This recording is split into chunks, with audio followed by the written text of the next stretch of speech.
Trump bộ tôi chủ trang khác notification có bản điều này khác sẽ được khác khác thì cái cănkin masak per khác November đi sông đi sáng đi sông đi để bắt thum mà khan सरकार notification masa chuak ta chu high court kan challenge per khani maro chu high court kan zukal ta chenga kan sarkar hian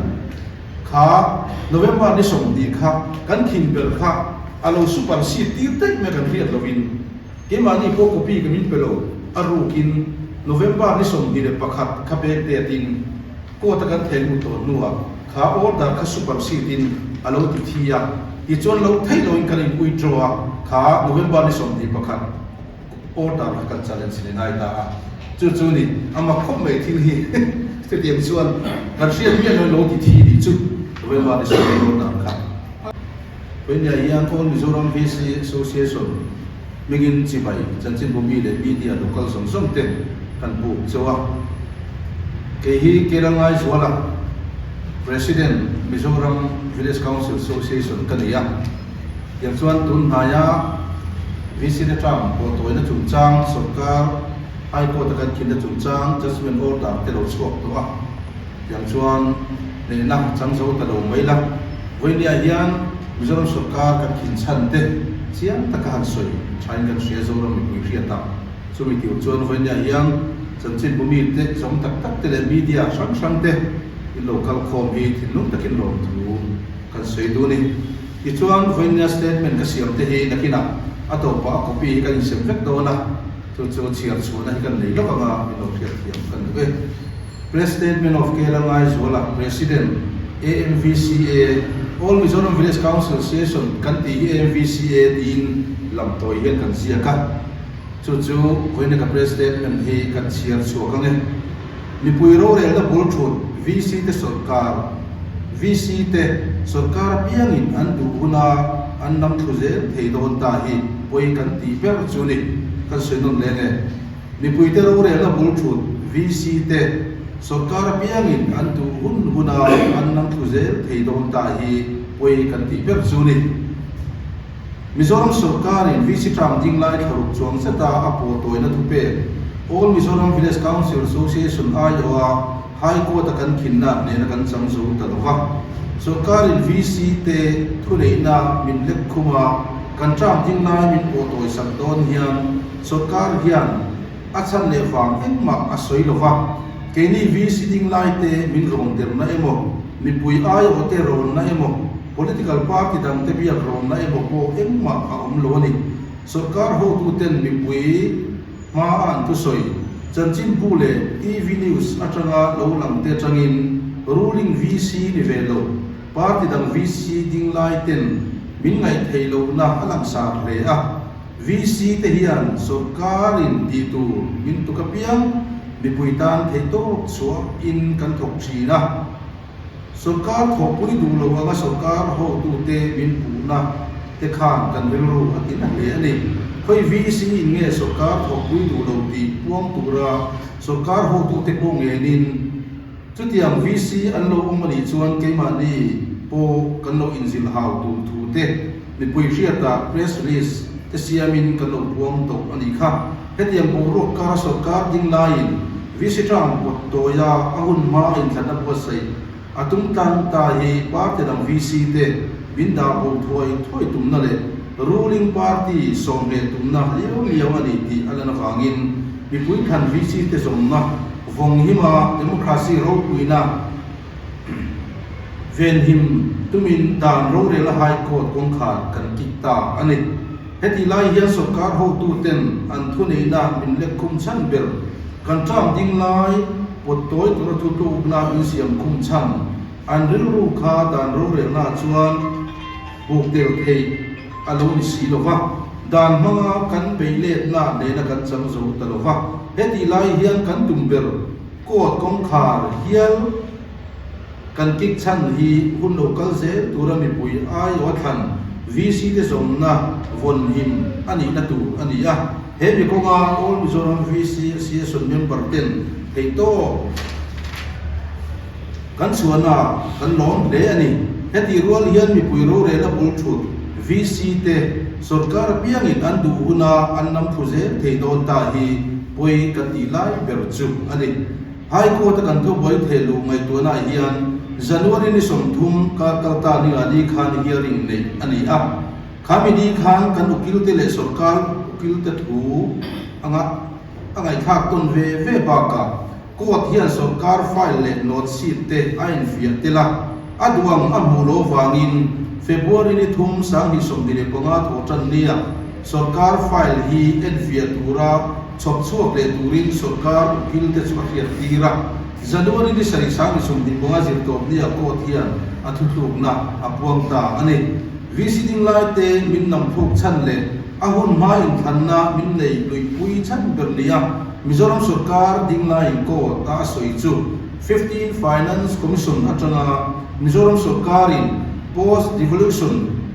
revenue deficit grant alam to in PDRGDZ amu tak yang zer wa ani di ania hay po maharsa kan kita zitani PDRGDZ atak yang zer rual hian 15 Finance Commission atanga Mizoram in sum amu na dam share of taxes rural local body grant urban local body grant le State Disaster Risk Management Fund noya sum bu te chu ahum zel thunga sarkar kum thar sang ni som dine panga ni ru chung khian 15 Finance Commission atanga Mizoram sarkarin sum hu tur zum chu cheng vai bel che saruk sa som di ani a hei hi kumin sarkar kum kallai sang ni som dine pali ni nga a mu tu cheng vai bel che sang nga za po som tum pani ain cheng vai bel che za som riat pariat lai na tam zo kani sarkar kum kallai sum hutur chut lo aya sarkar kum thar sum hutur chut lo atam zo te laya ahum taka in thanna wa sai theilo chan chuan lama sum muna het pakhat tak yang kan yang chun chuan lama man hi apom kan tilo tak setani Mizoram sarkarin man mo taka in thanna min nei lui pui hun tur hi zirlai da hun poi mo nen ain ti buain ain chia ta sayang maya heng roman na fel tak om lova man ho ta ka ruling party develop VC te min kha thoi tumna party bill sarkar som de tumna wang so ni ti hi achiang de school calendar sang ni som ni pali ni nga primary school le middle school te final exam hun hi ni som pasari atanga ni ria February sang ni som ni de panga ti ania final exam tura ani ko sai na sat ngai lai takani high school le higher secondary school final exam hun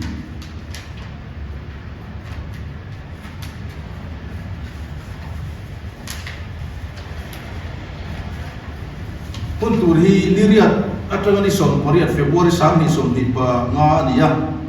SHLC exam practical ti hun tura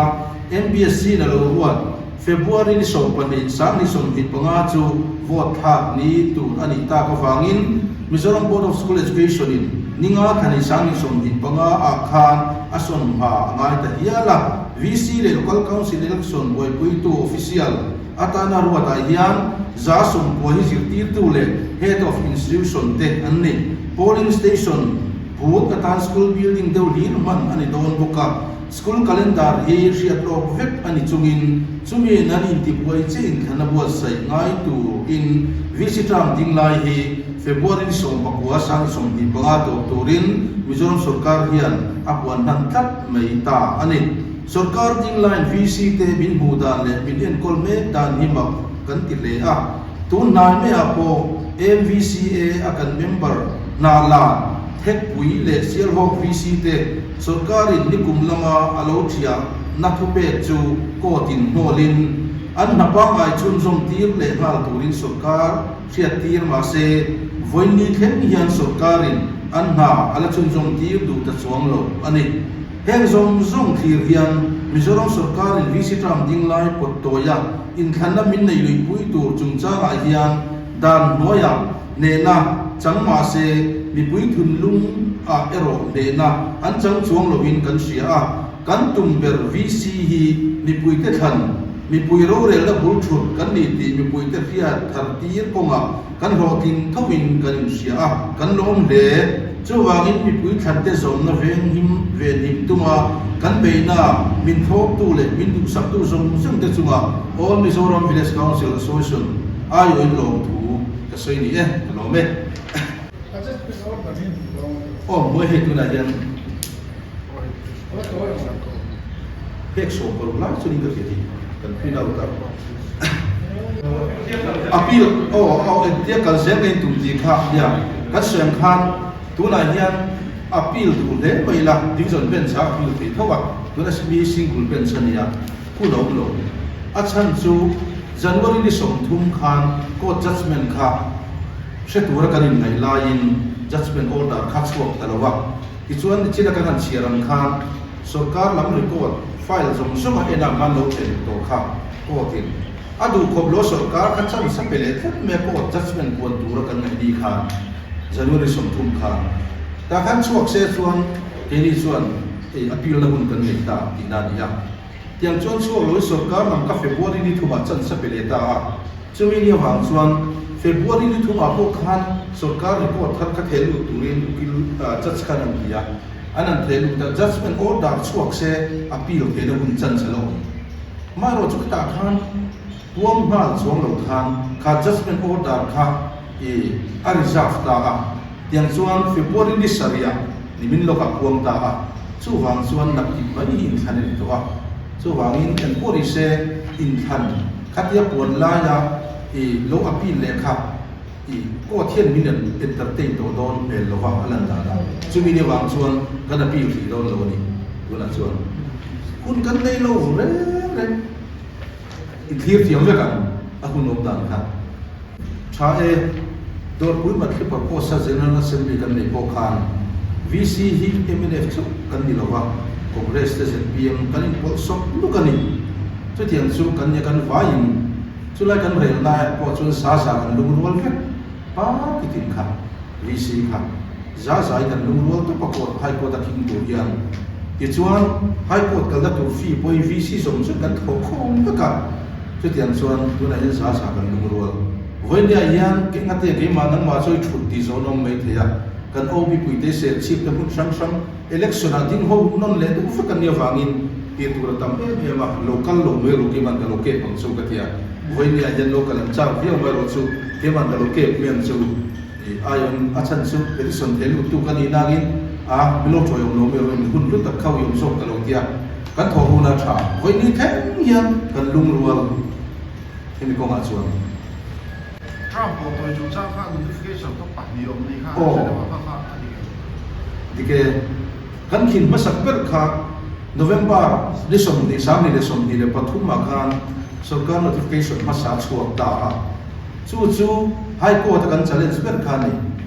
maro chu high court kan zukal ta chenga kan sarkar hian kha November ni som ni kha kan khin per kha alo super seat ti tek me kan riat lovin ke mani ko copy kamin pelo arukin November ni som ni le pakhat khape te tin ko ta kan thelu to nuwa kha order ka super seat in alo ti thia I chon lo thai lo in kan in pui troa kha November ni som ni pakhat order ka challenge ni nai ta chu ni ama khom mai thil hi te tiam chuan kan sia mi no lo ti thi ni chu November ni som ni order kha dang lam se ve achan chu kalai han tia chuan the government of Mizoram is pleased to show that the the governor of Mizoram didn't have le noya chief minister ti kha athak boka chulai te chu ke minan ti dang lam lau thonan nei de mania chulai fel chu ong sia ta kui chu din yang chuan kan suen khan dia mi pui la ba le neutral la mai chuan chakin kan in sia achan chu sarkar re la hen chak lo mai la ko ta hian het yang an ti he sarkar lam te ko khat chan san pe kha tu to kiran file en kin thelu hun January som di pathum ma in counter affidavit thelu turati kha an thelu ve kai bo sai kin ve ka chumi nuwa adu khobri ko jat sina mulowa chan sala pe je bodin thum then tarang khan thirom dan chuan sia chu wang chuan ke ni chuan voi nia hian kan la puk chun sin ka swem khan ni puiro re la bul thut VC democracy lung phum kan ti hi voine hen ti borpan ani choze tur hi tuna hen ZPM party hi sarkar den don lowa nakina MNF mo congress mo BJP en sarkar ko loading sela tuna hian a anni point i an pottoya ZPM hian ma lo ren pottoi towa chuan MNF mo congress po khan pottoi hian judgment order on to engma thiam lo na tur kan nei lo an tia tuna hen VC dan thari kan siam me ka potoi theina dan hi thasom pori ati thasom pandia VC dan thari lo sok do na ZPM sarkarin tharpina pottoya thasom pandi potoi theina dan oma thasom pandi lo loi ni pottoi o an tia na min pong su chu to me dom ni VC te local council te hei hi ro rel na tikle democracy lumpu di borbana lian takling ka he poi kan kita sek kini chuan a chan chu in khan hi mi mal thili kai kom ta boka apo to hi kan khelber po ni lem lo kan khelber po ni lo he po VC ka ding la hi Trump li ka ban so na tur ania congress sarkar ka VCP ya MNF sarkar ka VCP ya tun ZPM sarkar ka la VCP be ka istundara chulai chuan in thian na le in thim na pakhat maung lova sarkar minister en kim kan dor thina ni chuwang chuan danglam de hi chu no mani chetian chu ania wang hian asoi thei ber tu po wai ta ka soi nom ber tu po kania an sia kan sia sarkar reng hi chuwang chuan apoi kan ti tak zeta chu da tu lo apoi khan ngai ni china minan fiamang khan ading le me te po kania khoya ma ka campaign lo pathian zara vote musam ber ka ni china dungdara khian isdungdara khian sang chong chung te ka muwa yuna po pathian ko na zara mi na tu ba ka lut lo khoya ma ka lo mai lo chu dik na hi tu dina om chuan ding le me tu ra po kai nei sei ve a chu tiang chu kan din mun an ya kan chu le me ba press conference kan nei so hian chu ni chon hei driver ne kan tan bol me nga en chuan in ro man na kan an siam ani voine ka lo le mai